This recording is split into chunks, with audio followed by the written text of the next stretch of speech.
Network marketing की शुरुआत 1930 में अमेरिका के महान रसायनज्ञ ग्रेट केमिस्ट कार्ल रेनबॉर्ग ने की। पहली बार उन्होंने खाने में आहार पूरक सप्लीमेंट के उपयोग से स्वास्थ्य में होने वाले फायदे को बताया और सप्लीमेंट पर आधारित कैलिफोर्निया विटामिन कंपनी नाम की पहली नेटवर्क मार्केटिंग कंपनी शुरू की, जहां से नेटवर्क मार्केटिंग का आरंभ हुआ और उस कैलिफोर्निया विटामिन कंपनी का नाम 1939 में बदलकर न्यूट्रालाइट रख दिया गया। भारत में नेटवर्क मार्केटिंग की शुरुआत 1995 में हुई और आज नेटवर्क मार्केटिंग इंडिया में बहुत तेजी से बढ़ रही इंडस्ट्री है।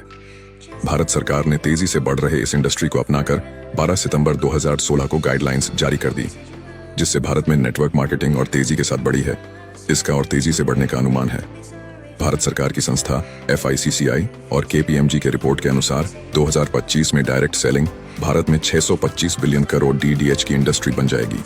नेटवर्क मार्केटिंग एक ऐसा व्यवसाय मॉडल है जिसमें स्वतंत्र प्रतिनिधि किसी कंपनी के उत्पाद या सेवाओं को सीधे ग्राहकों को बेचते हैं। इसके अलावा ये प्रतिनिधि अपने नेटवर्क में नए लोगों को शामिल करके भी कमाई करते हैं। इस तरह नेटवर्क मार्केटिंग में वितरकों की एक स्तरित संरचना बनती है। इसे मल्टी लेवल मार्केटिंग MLM के नाम से भी जाना जाता है। इसमें शामिल होने के लिए किसी कंपनी से जुड़ना होता है।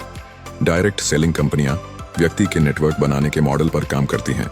इन कंपनियों में हर व्यक्ति अपना नेटवर्क बनाता है और इसी नेटवर्क के जरिए कंपनी के प्रोडक्ट ग्राहक तक पहुंचते हैं। इस तरह व्यक्ति और उसकी डाउनलाइन द्वारा की गई बिक्री पर सेल्स पर्सन को कमीशन मिलता है। भारत में नेटवर्क मार्केटिंग का विकास और इसके भविष्य की संभावनाएं तेजी से बढ़ रही हैं। विभिन्न कंपनियों ने इस उद्योग में कदम रखा है और यह पूरे देश में लोकप्रियता हासिल कर रही है। नेटवर्क मार्केटिंग को डायरेक्ट सेलिंग या मल्टी लेवल मार्केटिंग MLM के रूप में भी जाना जाता है। इस उद्योग का आधार है उत्पादों या सेवाओं को सीधे उपभोक्ताओं तक पहुंचाना, बिना किसी बिचौलिए के। कंपनियों के एजेंट या वितरक ग्राहकों को उत्पाद बेचते हैं और उन्हें नेटवर्क में शामिल होने के लिए प्रोत्साहित करते हैं। भारत में कई नेटवर्क मार्केटिंग कंपनियां सक्रिय हैं, जिनमें से कुछ ने पूरे देश में अपनी पहचान बनाई है। नेटवर्क मार्केटिंग के बहुत से लाभ हैं, लेकिन इसके सामने कुछ चुनौतियां भी होती हैं। नेटवर्क मार्केटिंग एक दीर्घकालिक व्यवसाय है, जहां सफलता तुरंत नहीं मिलती। वितरकों को निरंतर समर्पण और धैर्य की आवश्यकता होती है। भारत में नेटवर्क मार्केटिंग का भविष्य उज्जवल है। डिजिटल युग में इस उद्योग को नई ऊंचाइयां छूने का अवसर मिलेगा। इंटरनेट और सोशल मीडिया के माध्यम से नेटवर्क मार्केटिंग कंपनियों को अब नए ग्राहक और वितरक जोड़ने में और भी आसानी होगी। साथ ही भारत सरकार द्वारा उद्यमशीलता को बढ़ावा देने के प्रयासों से भी नेटवर्क मार्केटिंग का विकास हो सकता है। भारत की नंबर 1 नेटवर्क मार्केटिंग कंपनी का दावा कई कंपनियां कर सकती हैं। नेटवर्क मार्केटिंग में सफलता के लिए धैर्य, समर्पण और टीम वर्क की आवश्यकता होती है। भारत में इस उद्योग का भविष्य उज्जवल है और यह बहुत से लोगों के लिए रोजगार और व्यापार के नए अवसर प्रदान कर सकता है। इस व्यवसाय में शुरुआत करने के लिए बड़े पैमाने पर पूंजी की आवश्यकता नहीं होती।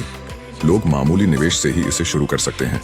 नेटवर्क मार्केटिंग में काम करने वाले लोग अपने समय का प्रबंधन खुद कर सकते हैं। यह पार्ट टाइम और फुल टाइम दोनों प्रकार से किया जा सकता है। नेटवर्क मार्केटिंग में आमदनी की कोई सीमा नहीं होती। जो जितनी मेहनत और स्मार्ट तरीके से काम करेगा, उतना अधिक कमाई कर सकता है।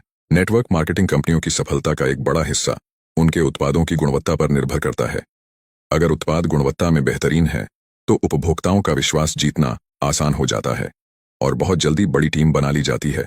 अब अगर आप भी नेटवर्क मार्केटिंग की शुरुआत करना चाहते हैं, तो एक अच्छी कंपनी का चुनाव करके ज्वाइन करें और सफलता हासिल करें। अगर आप पहले से ज्वाइन करके काम कर रहे हैं, तो आपको बहुत बहुत बधाई हो। आप बहुत अच्छी इंडस्ट्री में काम कर रहे हैं